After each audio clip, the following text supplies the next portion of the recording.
Hello YouTube, it's Guy, and today is Seiko Saturday. Obviously you can see that there's an SKX007 on the table and a Seiko box. This is not another SKX007 video though, it is something completely different.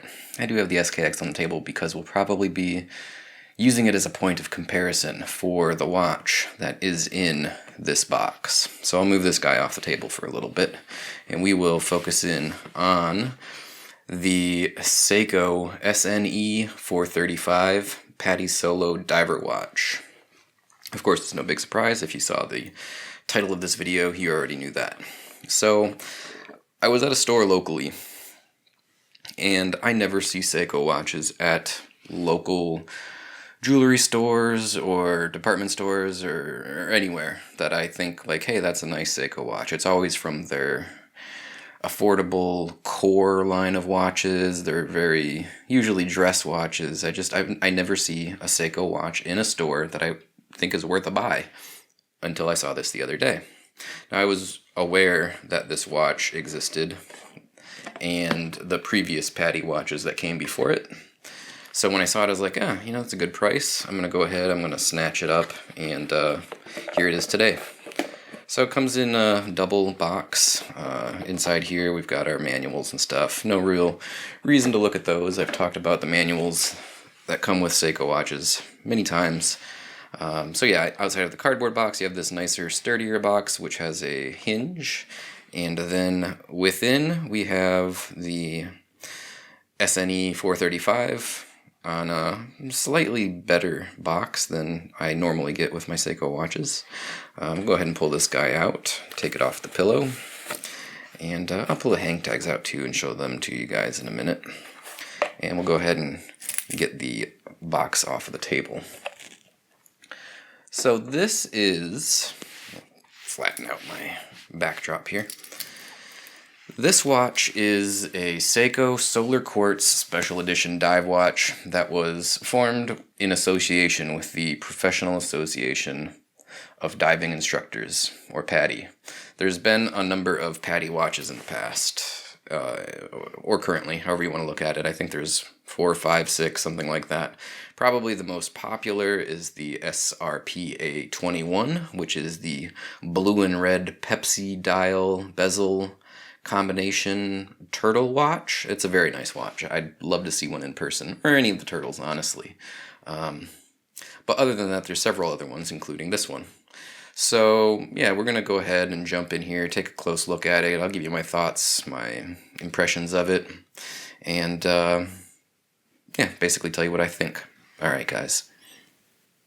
So what we're looking at here is, again, a solar quartz movement powered wristwatch, dive watch from Seiko. MSRP on this guy is about $395 if I'm not mistaken, but of course you can find it at retail much cheaper, in the $250 to $300 range for sure. This watch is according to their specs, a 43.5 millimeter diameter case with, on my calipers, 12 millimeter thick case. The lug width on this is 20 millimeters, which I was a little surprised. I thought it was going to come in at 22, more similar to that Seiko SKX that I had on the table before.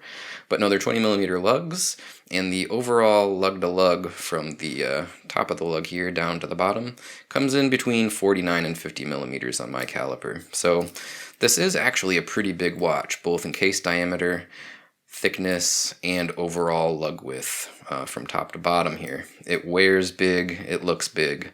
If you're a small-wristed guy, you might not be too into this. But we'll talk more about the styling and the design a little bit later. It does have a stainless steel case and a stainless steel bracelet. Screw-down case back, which we'll look at a little bit closer. It does have a hardlex crystal with a magnifier over a date complication at the 3 o'clock position. Unidirectional bezel, elapsed time bezel, which is very common for all dive watches, obviously.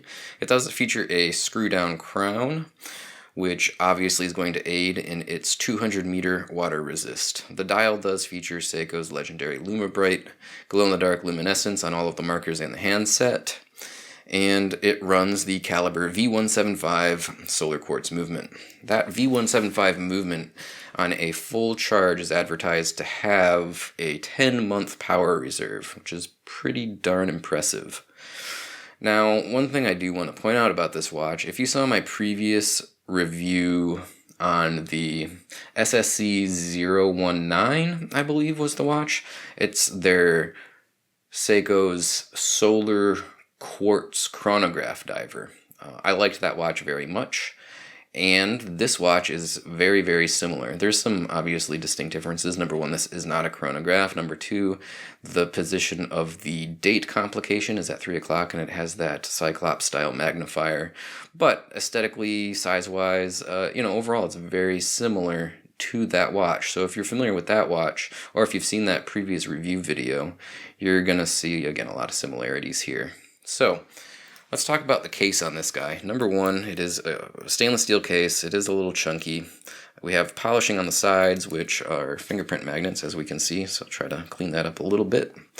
Polished sides on the tops of the lugs here. It is a nice brushed finish. You do have very pronounced crown guards coming off of the right hand side of the case, and probably my favorite feature, you have drilled lugs. So taking off the bracelet, if you want to put this on a NATO strap or leather or anything else, is going to be super easy. I wish more watches had drilled lugs, honestly. I know it's not as aesthetically pleasing, but I'll take the functionality over the aesthetics in that regard. So yeah, overall case, like I said, it is big. And this is why I wanted to talk about side by side with the SKX. You can just see the proportions. The SKX isn't really, I think it's 42 or 43 millimeter diameter also. I mean, they're very close in diameter, but those longer lugs on the solar PADI, thickness wise, I think they're very similar. The more pronounced bezel, the bigger, thicker bezel ring, just the proportions make this watch feel, the solar quartz PADI feel much larger than this SKX. So if you have or are very familiar with the SKX and you're thinking, well, how does this feel on the wrist or in hand? It feels bigger. It feels bigger than this watch. So keep that in mind if you're a Seiko collector and you're thinking about adding this watch, that it is a little beefier. Now, if you're a very large-wristed guy, that might be a plus. You might say, like, well, I'd actually like something a little beefier than the SKX. Well, then by all means, check this out. Or, again, that SSC019 that I previously reviewed, similar sizing and proportions. But yeah, I just wanted to show these side by side so you could see how they differ. The SKX has a different style case altogether. You can see it's more of that old style, vintage almost Seiko, more like a cushion than this. This has much harder, straighter lines. But anyway, yeah, let's talk about that. The lines on this, they're very hard lines. I mean, they're not sharp or anything. There's nice beveling or chamfering around the edges.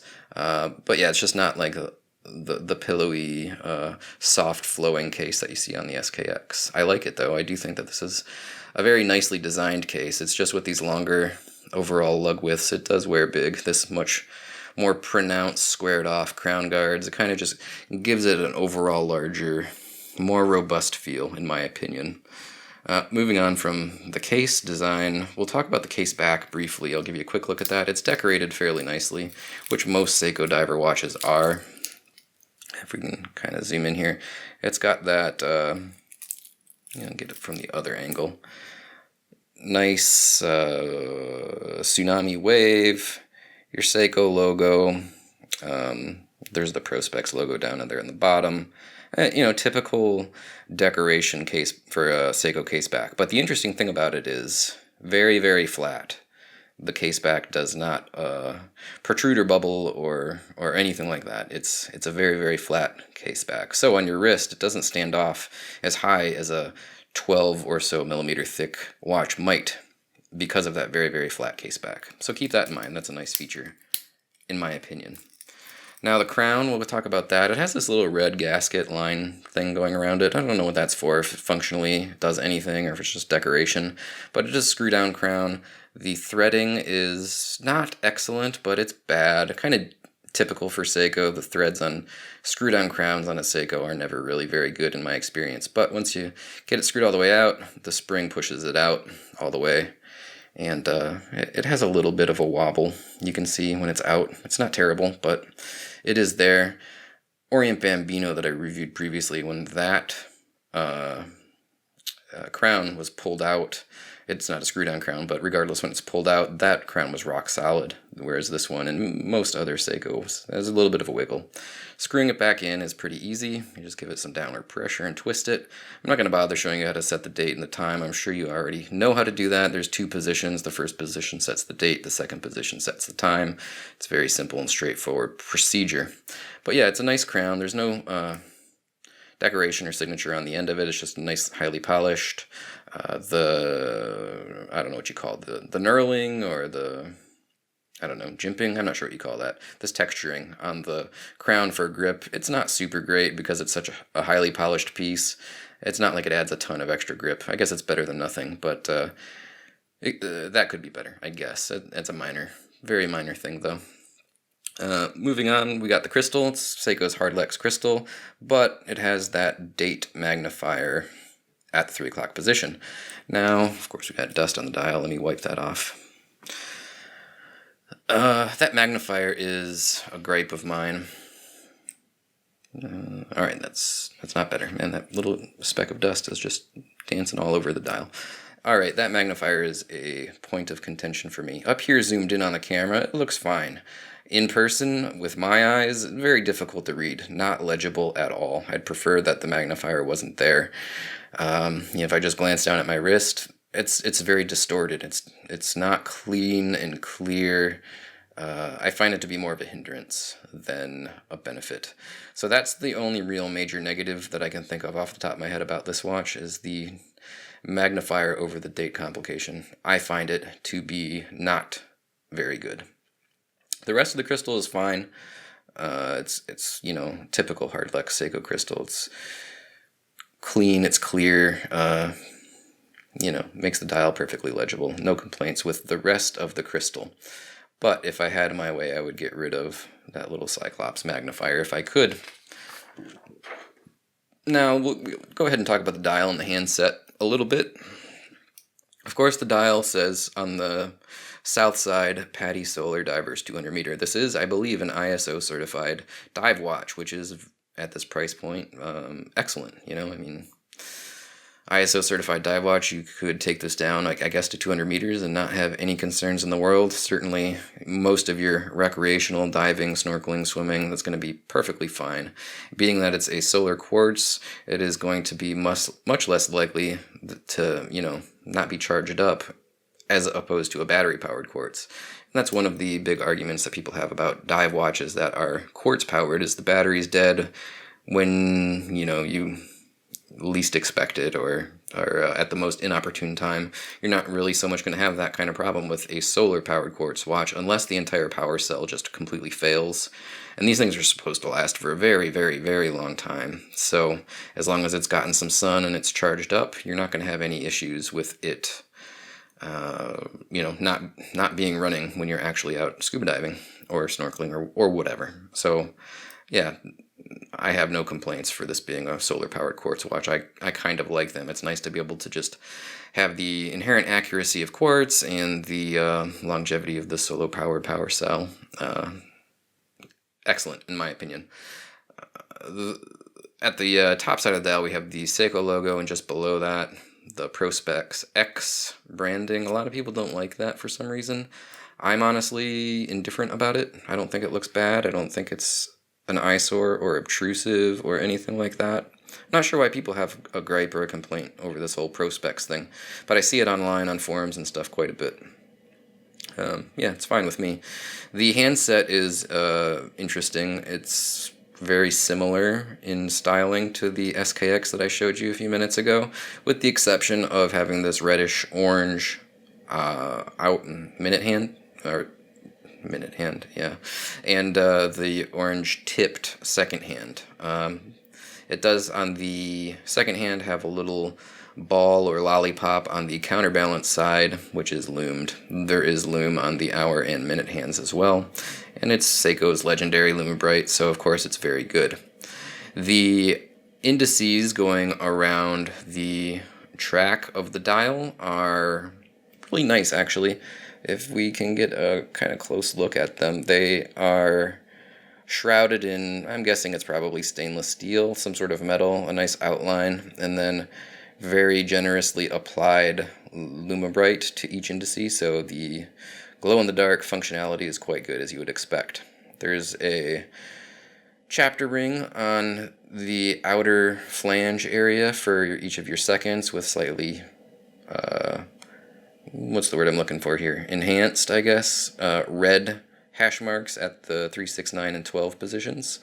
Yeah, it's nice. You know, it's sort of like an overlay on top of the base dial. There's some good depth and dimension there. I think it looks good. I like the overall layout. It's a little modern, I guess, in design. It's kind of technical looking. I don't know. I think it's good, though. Then the flat dial itself is the whole thing, really. It's just this beautiful shade of blue. I've looked at this watch in pictures, and the pictures do not do it justice. In person, hopefully on my camera here, you'll see it. This is one of the nicest shades of blue on any Seiko watch that I've currently had in my hand. And again, the pictures online don't do it justice. When I saw this online, I was like, I don't know. It's kind of ugly. No, not in person, in my opinion. I think that this is one of the nicest blues that they have produced that I've had my hands on. And there might be better ones out there, but I don't know. So yeah, what else can we talk about this guy?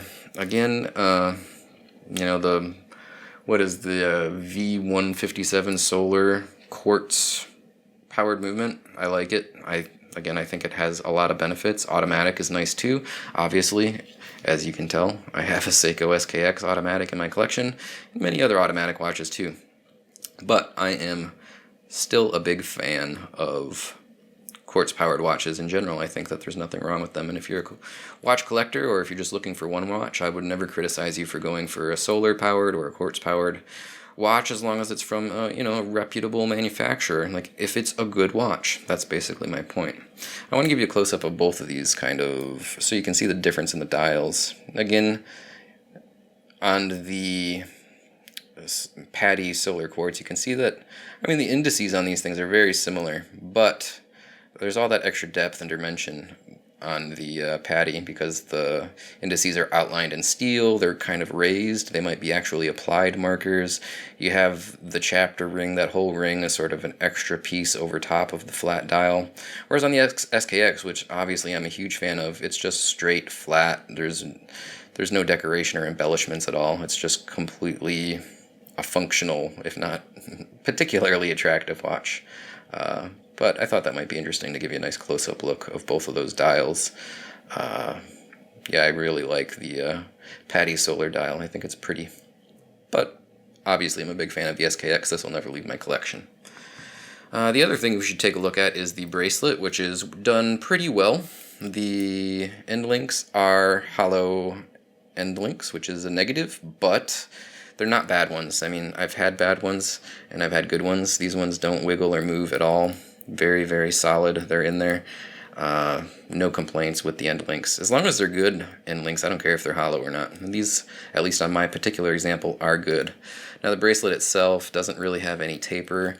The links are highly polished in the center and nicely brushed on the edges.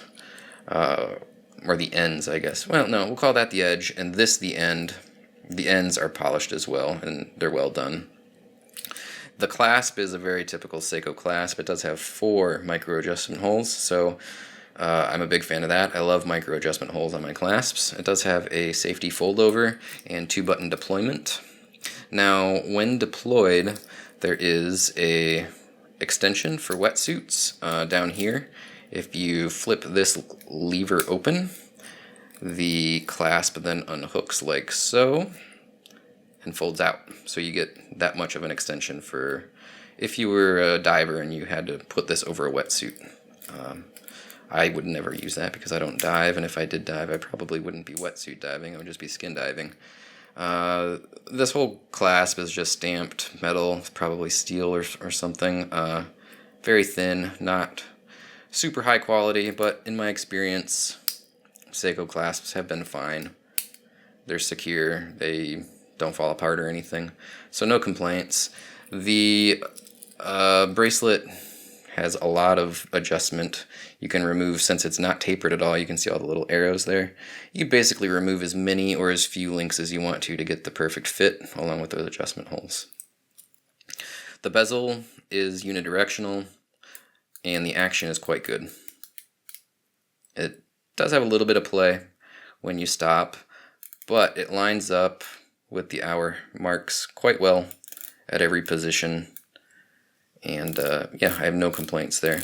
The painting on what I assume is an aluminum insert matches up with the rest of the dial very well. It's very attractive, and again, it's a great shade of blue.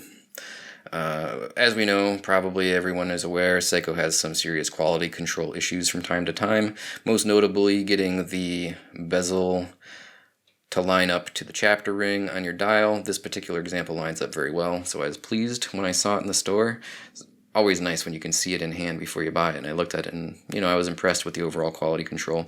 Even, my complaint with the threading on the crown being not awesome, better than some of the others that I've gotten. As a matter of fact, my SKX threads were really, really gritty, and I had to clean them up using dental floss, just kind of rubbing it over the threads to get that smoothed out. I don't think that this one needs that, but it's not awesome. But anyway, yeah, the bezel, it's very nice. It's got, I don't know if this is considered a coin edge bezel or what, but it has good traction, for lack of a better term. But it's, you're not going to accidentally bump it, really. It's stiff enough that you don't bump it, but smooth enough that it's relatively easy to manipulate. I would imagine if you had gloved hands, you'd have no problems as well. I'll give you guys a quick look at it on the wrist if you're interested in seeing that. I do have a roughly 7-inch wrist, so I'm going to get my other watch off and zoom the camera out slightly, and we'll be right back so you can see how that looks. Alright guys, so there it is on my wrist. Again, it's a 7-inch wrist. I think it fits quite well. I'm pretty pleased with the overall fit and finish. I don't know if that's the right term. I'm pleased with the overall fit on it. I think it looks good, even though it does wear a little bit bigger than, for example, my SKX. It's such a nice looking watch that the little bit bigger of the size is no issue for me.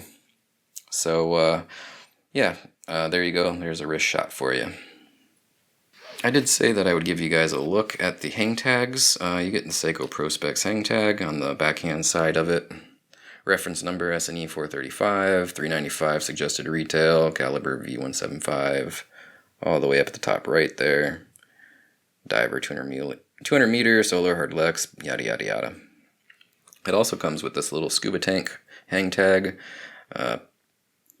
with the PADI logo. Seiko is an official watch partner of PADI. So there's the 2 hang tags that came on my version of the watch. I assume they all do, but I just thought I'd show you guys those as well.